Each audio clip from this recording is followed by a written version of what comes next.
You don't belong here, old woman. Your trembling hands can't even tie a kimono properly. We'll see who ends up on the floor in 14 seconds. What did you say? Do you even understand who you're talking to? I'm the state champion, and you're just a pathetic housewife who got lost. State champion? Interesting. But tell me, Kyle, have you ever fought a 5th-degree black belt who trained with the Gracie family in Brazil? Silence. Dead silence in the hall, where just a second ago there was thunderous laughter. The most interesting part is yet to come. Stay with us to find out how it all ended. But for now, like and subscribe to the channel so you don't miss out. The elite martial arts academy, Iron Phoenix, in the heart of Beverly Hills, was a temple for the chosen. Marble floors, crystal chandeliers, walls adorned with gold medals and trophies. This place breathed money and prestige. Here the children of Hollywood stars, heirs of oil magnates, and young entrepreneurs from Silicon Valley came to train. Membership cost $10,000 a month, and the waiting list stretched for years. Meredith Collins stood before the entrance to this citadel of elitism, clutching a worn sports bag in her hands. Her faded jeans and plain white t-shirt looked ridiculous against the backdrop of shiny sports cars parked at the entrance. Bentley, Ferrari, Lamborghini. Each car was worth more than she earned in several years working as a waitress in a small cafe in East Los Angeles. But Meredith had a reason to be here. A reason that burned in her heart every night, preventing her from sleeping. A reason that made her save every penny from her modest salary to pay for this one activity. 3 months ago, her 17-year-old daughter Emma took her own life. She left a note with just 3 words. They broke me. Emma was a talented girl, awarded a scholarship to a prestigious private school among the children of the wealthy. But instead of opportunities, she found only bullying, humiliation, and social rejection. Classmates tormented her for her poverty, for not having designer clothes, for having a mother who worked as a waitress. They created social media groups dedicated to humiliating her, filmed bullying videos, spread rumors, and when Emma tried to take up martial arts to defend herself, enrolling in a local jiu-jitsu class, those same kids from wealthy families came there to train and continued the bullying right on the mats. The coach, who received generous donations from their parents, turned a blind eye to what was happening. Emma lasted 6 months, and then she couldn't take it anymore. Meredith found a diary among her daughter's belongings, where Emma detailed every humiliation, every mockery. She often mentioned Kyle Sterling, the son of a media mogul who led the bullying both at school and in the sports section. Handsome, popular, with impeccable technique and a collection of awards, he was the golden boy of the local martial arts community. And now Kyle was training here at Iron Phoenix. Meredith spent weeks figuring out his schedule, spent her last savings on a one-day membership.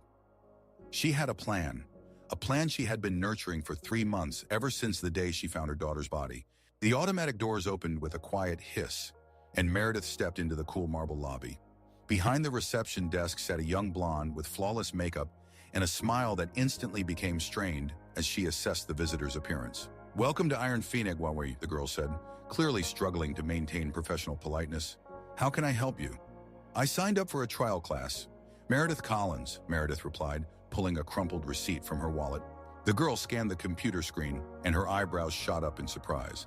"Ah, yes, found it. Although I must say, our classes are quite intense. Perhaps you should consider something more suitable for your age? We have wonderful yoga classes for older ladies." Meredith smiled. She was 43, but the constant work on her feet and long shifts at the cafe had aged her. Gray strands in her chestnut hair, wrinkles around her eyes, a tired gaze. She looked much older than her years. "Jiu-jitsu will be just fine," she replied calmly. In the locker room, Meredith changed into an old white guy she had bought at a thrift store. The fabric was soft from many washes, somewhat worn in places, but clean. She neatly tied the white belt, a symbol of a beginner, and looked at herself in the mirror. 18 years ago, she had been someone entirely different. Young, ambitious, talented, a promising athlete who trained in the best gyms in Brazil, learning techniques from legendary masters. She had been called the White Panther for her lightning-fast movements and deadly precision. But then that car accident happened. A concussion, fractures, months in the hospital. And when she physically recovered, it turned out her career was shattered. Sponsors had left. Opportunities vanished. She had to return to America, work to support her newborn daughter, who was left without a father. For 18 years, she hadn't competed professionally, but she had never completely stopped training. Every day after her shift at the cafe, she would come home and spend an hour working on techniques on a homemade dummy in the garage. Not for a career, just for her soul, to stay in shape.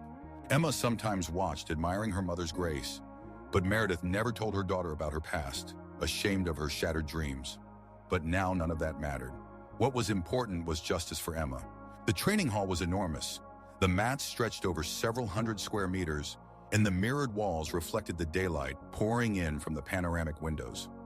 Along the walls stood punching bags, grappling dummies, and racks of various equipment. And everywhere they were, the golden youth of Los Angeles, boys and girls in immaculate GIs with embroidery and logos of expensive brands, with belts of different colors indicating their skill levels. They talked about their sports cars, weekend plans in Miami, and the latest purchases on Rodeo Drive. Meredith recognized him immediately. Kyle Sterling stood at the center of a group, telling some story that made the others laugh. 21 years old, golden hair, a perfect smile, athletic build. He wore a state-of-the-art GI worth several $1,000s, and the brown belt indicated a high level of skill. The very same Kyle who had driven her daughter to suicide. "Hey, look, Grandma has come to visit us," he said loudly, noticing Meredith. "Someone lost their way?" "The aqua aerobics class is one floor up." His friends laughed. A girl in a pink guy with a purple belt chimed in. "Seriously, lady, this isn't a place for people your age. You could get hurt here." "Look at that GI," added a guy with a blue belt. "It looks like it was dug out of a trash can. And those sneakers, my God, where did you find them? At a flea market?" Meredith silently walked to the edge of the mat and began to warm up. She remembered every word from Emma's diary. She remembered how her daughter described moments like this: public humiliations, mockery over clothing, social rejection. "Mom, they're laughing at my sneakers. They say I wear poor people's shoes," Emma had written. "Kyle said that people like me don't belong among them, that I disgrace the whole gym by being there." Coach David Harrison, a former professional fighter with tattoos on his arms and a scar across his cheek, entered the hall and whistled to get everyone's attention. "All right, folks, we're starting training. Today we have a guest." He nodded toward Meredith. "Try not to kill the newbie on her first day." Kyle smirked. "Don't worry, Coach David. We'll be careful with Grandma." The next hour was a trial. Meredith was forced to work with the most aggressive partners, deliberately placed in humiliating situations, and constantly commented on every move she made. When she tried to execute basic techniques, more experienced students accidentally applied excessive force, causing her to fall face first onto the tatami. "Oh, sorry," Kyle said sarcastically after a particularly harsh throw. "I forgot I was dealing with a fragile lady. Maybe you should take up knitting instead." His friend, a girl in a pink GI named Tiffany, poured water from her bottle onto Meredith's gym bag. "Oh, how awkward, though that bag looked like trash anyway." "Listen, lady," said a guy with a blue belt, leaning towards Meredith during a break. "Do you not understand? You're not welcome here. This place is for serious athletes, for future champions, not for housewives who decided to play karate."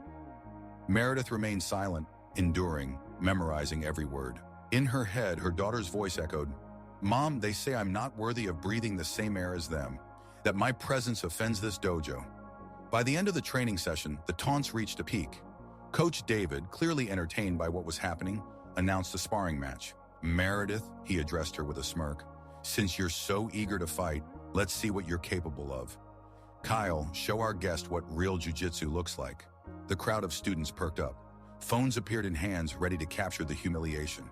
Kyle grinned widely, cracking his knuckles. "This will be quick," he told those around him. "I'll bet $20 she'll tap out in 5 seconds. 10 seconds, Tiffany interjected. "She looks pretty stubborn." "Maybe we should call an ambulance in advance," joked the guy with the blue belt, and the room erupted in laughter. Meredith silently stepped into the center of the tatami. Her heart beat steadily, her breathing calm. She had waited 25 years for this moment. She hadn't known then that she was waiting for it, but now everything fell into place. "Kyle," she said quietly, steel creeping into her voice. "Before we start, I want to ask you a question. Do you remember a girl named Emma Collins?" Kyle froze for a moment, something flickering in his eyes. Then he shrugged. "I don't know any Emma. Now let's wrap this farce up." She studied at St. Michael's Academy. She attended a jiu-jitsu class in central Los Angeles. A beautiful girl with chestnut hair and green eyes. Kyle's face twitched. Now he remembered. Oh, that poor girl. What happened to her? I hope she finally realized that sports aren't for people like her.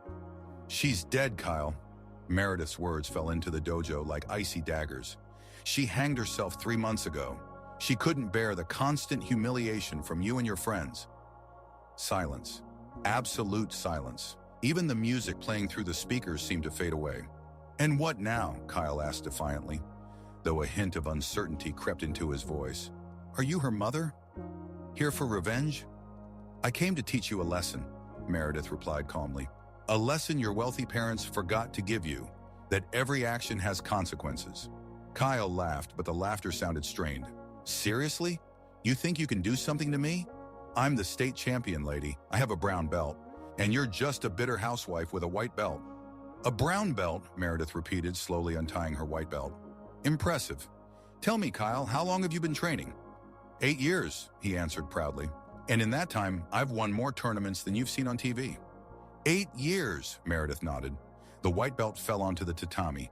She bent down to her worn gym bag and pulled out a bundle of black fabric. The room gasped. It was a black belt. Not just a black belt. It had gold stripes indicating degrees. 5 stripes. 5th degree. 30 years, Meredith said quietly, tying the belt around her waist. I've been training for almost 30 years.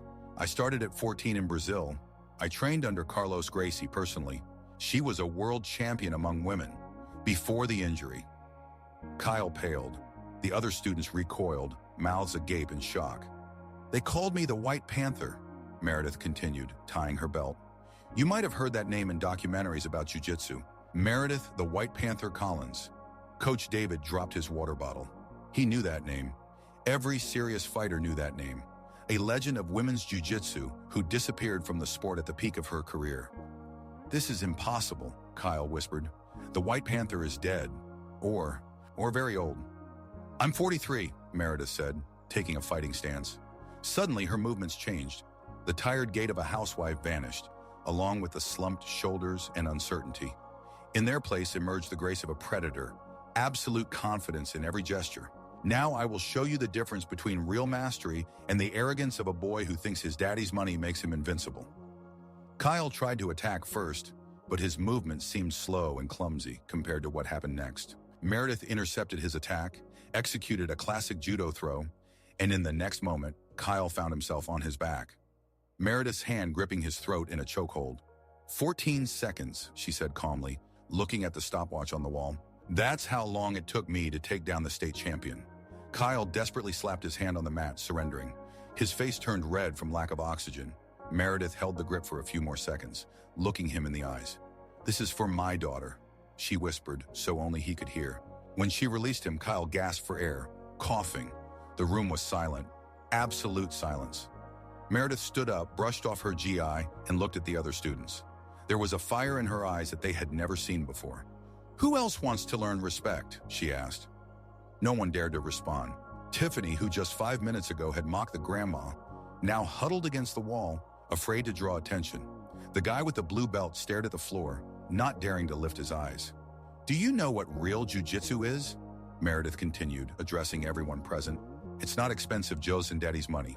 It's discipline, respect, humility, protecting the weak, not humiliating them. She approached Tiffany, who shrank back in fear. Do you remember when you poured water on my bag? Meredith asked gently. Do you want to try doing it again? Tiffany shook her head, tears welling in her eyes. My daughter wrote in her diary about girls like you, Meredith continued, about girls who think their wealth gives them the right to humiliate others. She wrote about how you laughed at her clothes, how you publicly humiliated her in front of the whole class. I didn't know, Tiffany whispered. Didn't know what? That poor people have feelings? That your words can hurt? Or didn't you know that one day you would have to answer for everything? Meredith turned to Coach David, who stood frozen, unsure of what to say. And you, she said, her voice taking on an icy tone. You saw how they bullied my daughter. You saw and stayed silent, because their parents pay you big money. Listen, David started. I couldn't. You could, Meredith interrupted him. You could have stood up and protected the child. You could have shown those spoiled boys what real values are. But instead, you turned your gym into a bullying ground. She stepped forward and David instinctively backed away. Do you know what the saddest part is? Meredith continued. Emma was talented, very talented. If she had been given a chance, she could have become a great athlete. But instead, you broke her spirit, trampled her dreams.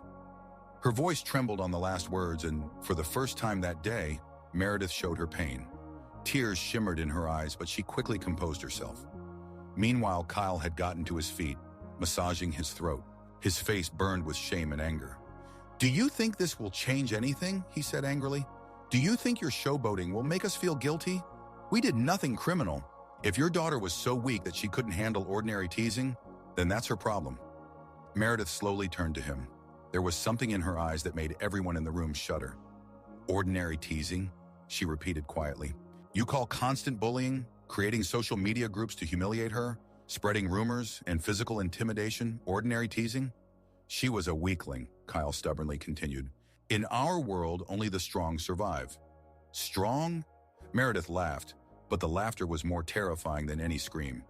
"You think you're strong? Let's see then." She took a fighting stance again. "Let's have a real sparring match. No rules, no limits. Let's see how strong you are when your opponent can fight back." Kyle hesitated. On one hand, he was torn by anger and the desire to restore his reputation. On the other, he had just learned a lesson from this woman and understood that he could sustain even more serious injuries. "What, afraid?" Meredith mocked. "Where's your confidence? Or are you only brave when you're bullying defenseless kids?" Pride took over. Kyle nodded.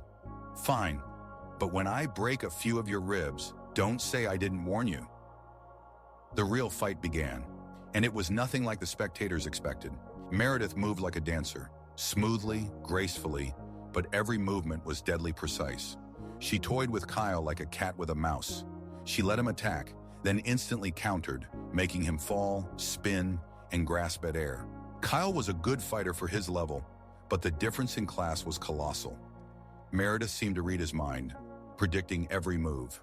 She used his strength against him, turning each of his attacks into a trap. 5 minutes in, Kyle was breathing heavily, drenched in sweat.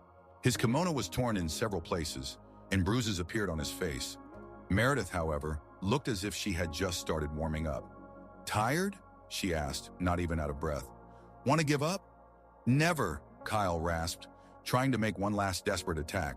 Meredith intercepted his movement, executed a complex flip, and ended up behind him, wrapping her arms around his neck in a chokehold. This time she wasn't going to let go quickly. "This is called a python hold," she said calmly, gradually increasing the pressure. "In 30 seconds, you'll lose consciousness. 1 more minute after that, and you'll suffer irreversible brain damage." Kyle desperately tried to break free, but Meredith's arms were like steel vices. "Give up," she whispered in his ear, "just like my daughter gave up. Feel what it's like to be defenseless." Kyle slapped his hand on the mat, surrendering, but Meredith didn't let go. "Please," he gasped, "let go." "Emma asked too," Meredith said quietly. "She asked you to leave her alone. She asked for a chance, but you didn't listen." Kyle's face began to turn blue. His eyes rolled back. "Meredith," shouted Coach David, "enough! You're going to kill him!" Meredith looked at him with a cold gaze. "And so what? Wouldn't the world be a better place with one less sadist?" But after a few seconds, she finally released Kyle. He collapsed onto the mat, gasping for air, coughing and sobbing. "Why?" he whispered when he could speak. "Why didn't you kill me?" Meredith squatted down next to him. "Because I'm not like you," she said quietly. "I don't take pleasure in the suffering of others, but I wanted you to feel at least a small part of what my daughter felt every day." She stood up and addressed everyone present. "Listen to me carefully," she said, and there was a strength in her voice that compelled them to listen.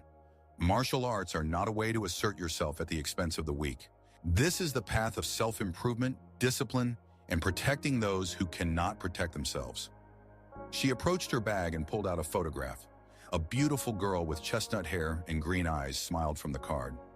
"This is my daughter Emma," Meredith said, showing the photograph. "She was 17. She had dreams, plans, a whole life ahead of her. But you took all of that away with your cruelty," Tiffany cried.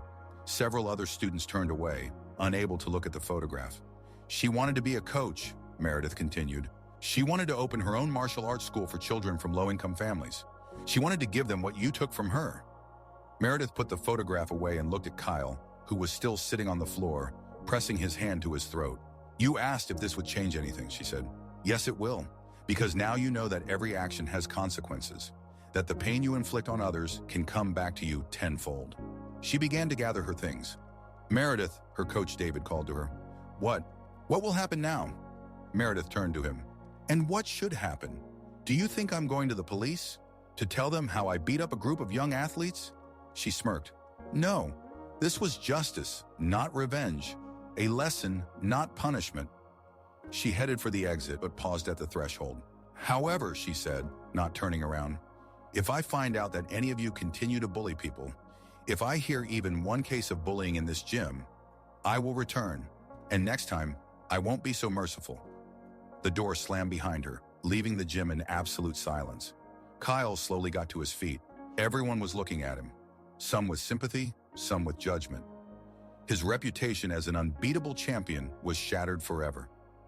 Was she really the White Panther? Tiffany whispered. Coach David nodded. I checked online while you were fighting. Meredith Collins, world champion of 97 and 98, disappeared from the sport after a car accident in 99. 25 years, muttered the guy with the blue belt. 25 years she didn't step on the mat. And still, she wiped the floor with our best fighter. Kyle said nothing. He slowly walked to the locker room, each step feeling heavy. Not from physical pain, but from the realization of what he had done. In the locker room, he took out his phone and found articles online about Emma Collins' suicide. He read about the girl who received a scholarship to a prestigious school, but couldn't withstand the social pressure. He read comments from classmates who remembered her as kind, talented, but very vulnerable. And for the first time in many years, Kyle Sterling cried. Outside, Meredith got into her old Honda and sat for a while, resting her head on the steering wheel. The adrenaline was gradually fading, leaving behind emptiness. She had done what she planned. She taught a lesson to those who drove her daughter to death. But Emma wouldn't come back because of that. The pain in her heart didn't lessen. Meredith pulled out another photograph from the glove compartment. It was her with Emma at her high school graduation. They were both smiling, hugging, making plans for the future. I avenged you, baby, she whispered. I hope you can rest in peace now. She started the car and drove home to her small apartment in East Los Angeles. Tomorrow she had to go to work at the cafe, serving coffee and sandwiches, smiling at customers, pretending that life goes on. But something had changed. For 25 years, she had hidden her strength, been ashamed of her past, allowed the world to trample her. Today, for the first time in a quarter of a century, she felt like herself, the White Panther, a legend of martial arts. Perhaps it was time to stop hiding. And in the Iron Phoenix gym, training had not resumed. The students went home, each thinking about what had happened. Some with feelings of guilt, some with a new understanding of what true strength is. Kyle Sterling would never bully the weak again. The lesson that Meredith taught him stayed with him for a lifetime. He even created a charitable foundation in Emma Collins' name to help children facing bullying. But that's another story. The story of the White Panther who returned to protect the memory of her daughter became a legend in the combat circles of Los Angeles. It was said that she appeared where the strong hurt the weak. It was said that she was still somewhere nearby, ready to teach a lesson to those who had forgotten about honor and justice. And in this was a truth known only to Meredith Collins herself. A month later, she opened her own small martial arts school in her neighborhood. Free classes for children from low-income families. Special attention to those who were bullied at school. On the wall hung a photograph of a smiling girl with chestnut hair. Below it was a plaque, Emma Collins Martial Arts School. Here every child will find protection and support. And every day, putting on her white GI to work with the children, Meredith remembered the words her first teacher in Brazil once told her. True strength is not in defeating the strong. True strength is in protecting the weak. Emma would have been proud, but the story didn't end there. 6 months later, an unexpected visitor came to Meredith's school. Kyle Sterling stood at the door, holding a box in his hands. He had lost a lot of weight. His eyes were red as if he hadn't slept for a long time. Mrs. Collins, he said quietly, can I talk to you? Meredith nodded, gesturing for the children to continue their training on their own. What do you want, Kyle? He set the box on the floor and pulled out a stack of papers, photographs, notes. This is everything I could find about your daughter. Photos from the school archive, grades, the papers she wrote. I wanted you to have this. Meredith took one of the photographs. Emma at a school event, a bit shy but smiling. Why? She asked. Because I want her to be remembered not just as a victim, She was an amazing girl, smart, kind. I read her essays. She dreamed of making the world a better place. His voice trembled. I haven't slept well since that day. Every night I see her face. I realize I could have stopped it. I could have protected her instead of participating in the bullying. Meredith silently looked at him. I created a foundation in her name, Kyle continued. We've already helped 50 children who face bullying, but it's not enough. It will never be enough. What do you want from me? Meredith asked. Forgiveness, he whispered. I know I don't deserve it. I know nothing will bring your daughter back. But I've changed. I understand what I've done. Meredith was silent for a long time, looking at the photographs of her daughter. Emma was a very kind child, she finally said. She always believed that people could change for the better. Even after everything you did to her, she wrote in her diary that she hoped one day you would understand your mistakes. Kyle cried. She was better than all of us, he sobbed. Yes, Meredith agreed. Much better. She extended her hand to him. Emma would have forgiven you, so I forgive you too. But forgiveness is not forgetting. You must carry this burden for the rest of your life and use it to become better. Kyle squeezed her hand, still crying. Thank you, he whispered. I will be worthy of this forgiveness.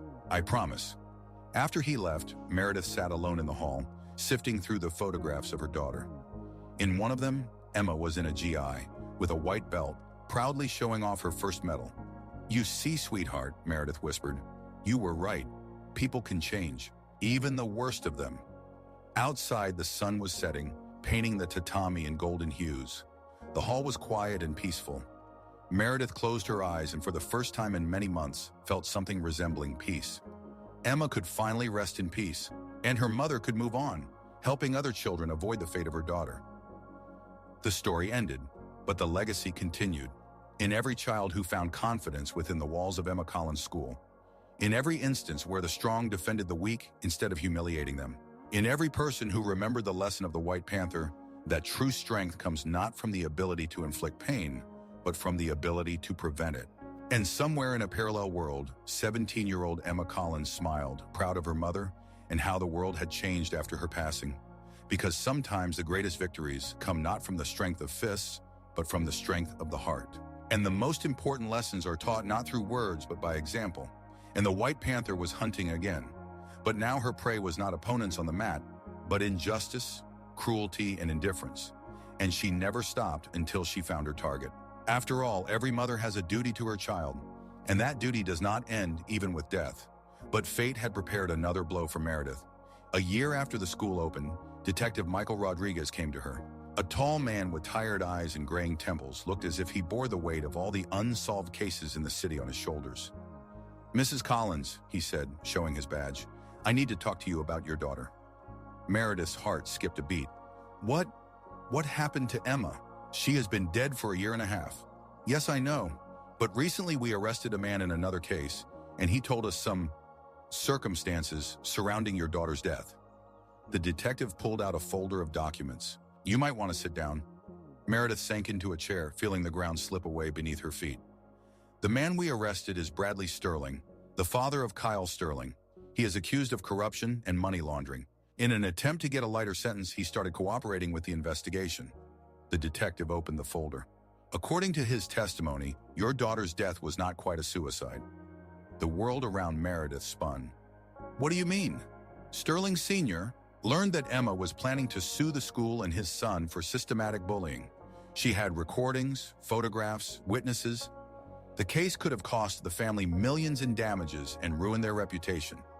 The detective's voice lowered. According to him, he hired a private investigator to find compromising material on your daughter.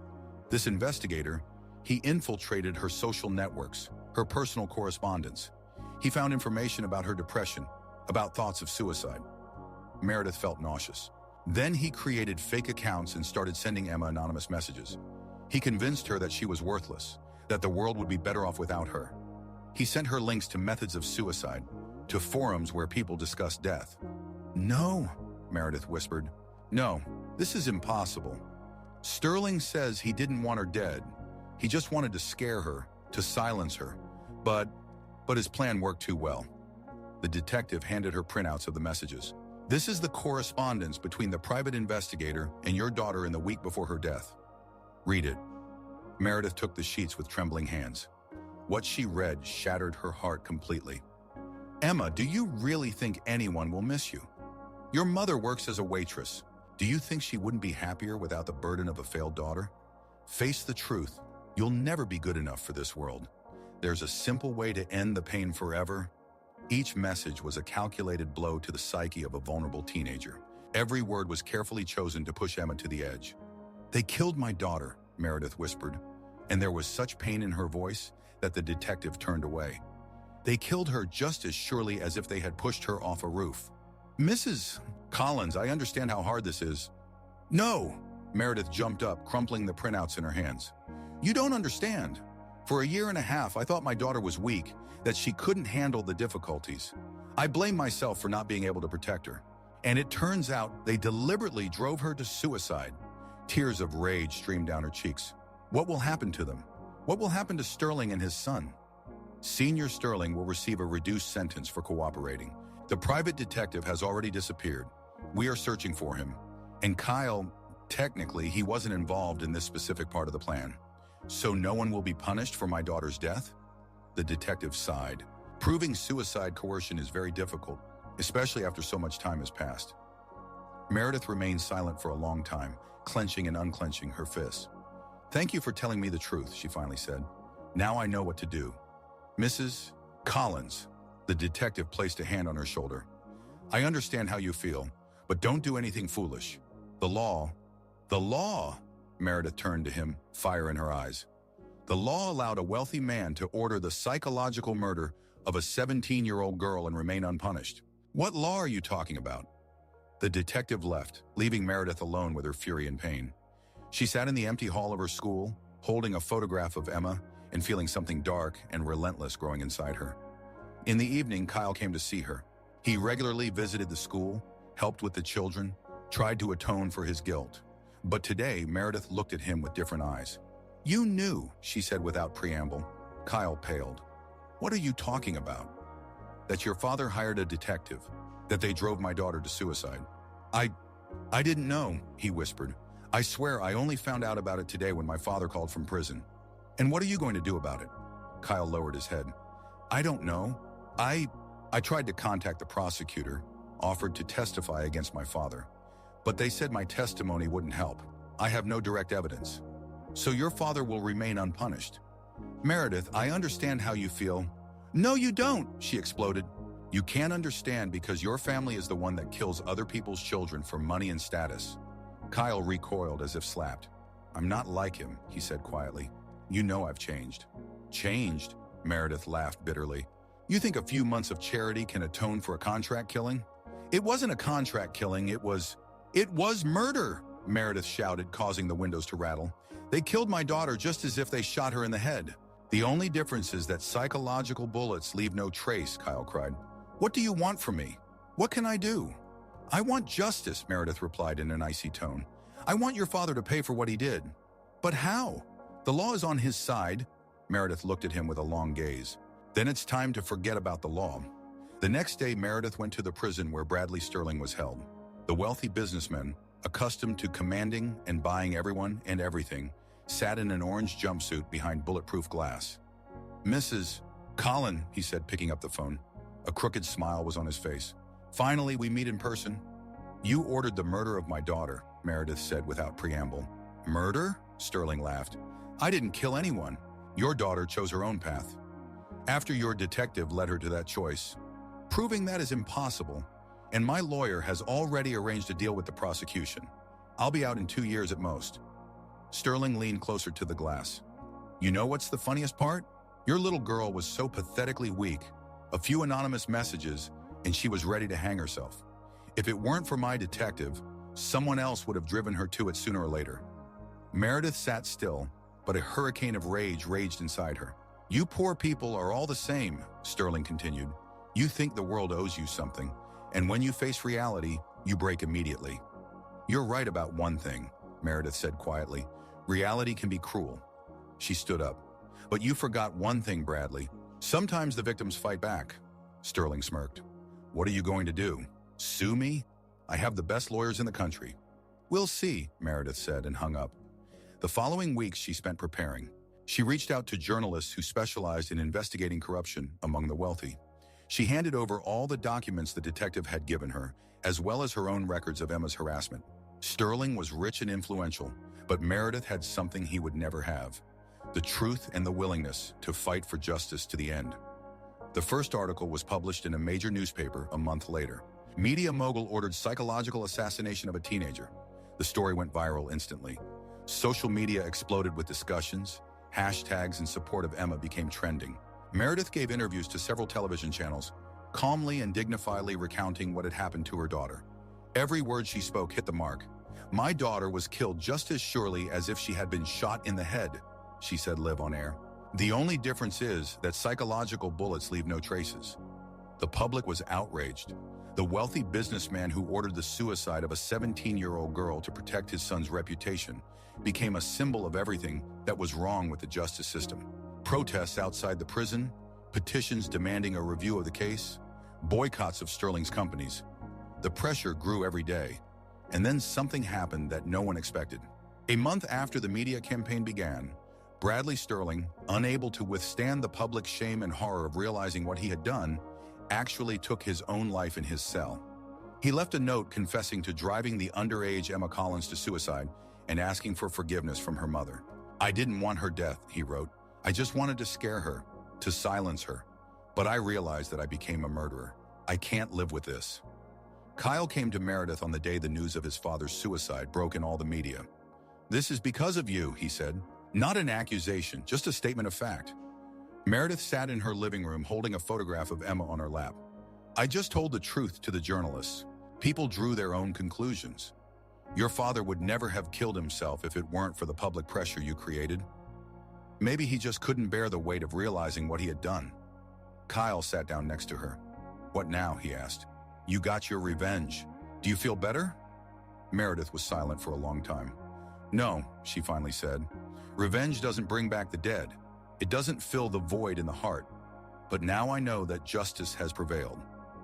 "What about me?" Kyle asked. "I'm also guilty of Emma's death."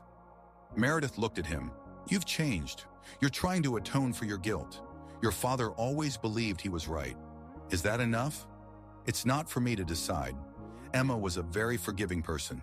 Perhaps she would have forgiven you too," Kyle cried. "I miss her," he whispered. "I know I have no right, but I often think about what she was like. Kind, smart. I destroyed something beautiful." "Yes, you did," Meredith agreed. "But now you have a chance to create something beautiful in return." She pointed to the children training in the gym. "Each of these kids could become the next Emma. Your task is to make sure that doesn't happen." A year passed. Emma Collins' school grew. Now more than 100 children were involved. Kyle became one of the instructors, dedicating his life to fighting bullying. One day, a girl about 14 came to Meredith, red-haired, wearing glasses with bruises on her arms. "Are you the White Panther?" she quietly asked. "Where did you hear that name?" "On the internet. They say you protect children who are being bullied." Meredith looked at the bruises on the girl's arms. "What's your name?" "Sophie. Sophie Johnson." "Tell me what's going on, Sophie." And the girl told her, a story that Meredith had heard hundreds of times. Rich kids at school, systematic bullying, teachers' indifference, parents' despair. "I thought about bad things," Sophie whispered. "Sometimes it feels like that's the only way out." Meredith hugged the girl. "No," she said firmly. "That's not the way out. That's what your bullies want, for you to disappear. But we won't give them that satisfaction." "What will you do?" "I'll teach you to defend yourself. And if necessary," Meredith smiled a cold smile, "I'll visit your school. I'll talk to your bullies." For the first time in many months, Sophie smiled. "Really? I promise." That evening, Meredith sat alone in the hall, as usual talking to a photograph of her daughter. "Do you see, sweetheart? Your death was not in vain. Every child we save is a piece of you that continues to live." She touched the photograph with her fingers. "I know you would want me to forgive and forget, but I can't. Some things are unforgivable. But I can make sure that no child goes through what you went through." Outside, the lights of Los Angeles burned, a vast city full of injustice and pain. But in one small hall in the east side, another fire burned, the fire of hope, protection, and a mother's love that is stronger than death. And as long as this fire burned, as long as the White Panther continued to hunt for justice, children could sleep peacefully, knowing that someone was protecting them. And somewhere in a parallel world, 17-year-old Emma Collins looked at her mother and took pride in what her pain had transformed into a strength that protects others. Because true love does not end with death. It transforms, becoming something greater, something indestructible. And in this lay Emma's final victory over those who tried to break her.